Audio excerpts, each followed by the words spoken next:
The Detroit Lions have another injury concern as Alex Anzalone is expected to miss 6 to 8 weeks with a broken forearm.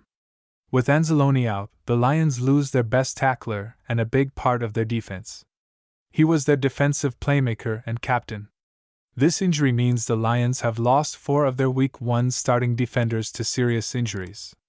As a result, the Lions will need to bolster a group that has struggled with injuries all year. Derek Barnes has been out since Week 3 with a knee injury, Malcolm Rodriguez has missed 2 games, Jalen Reeves-Maybin is on injured reserve, and now Anzalone is seriously injured.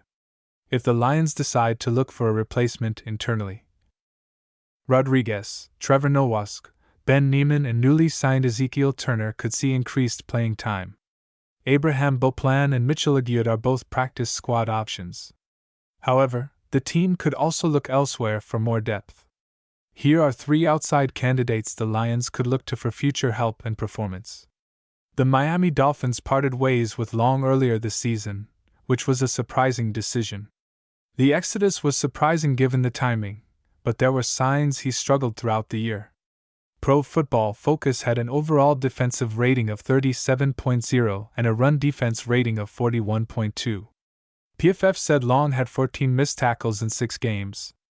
But Long could have a big impact on the team at home, as his veteran experience could come in handy in the regular season finale.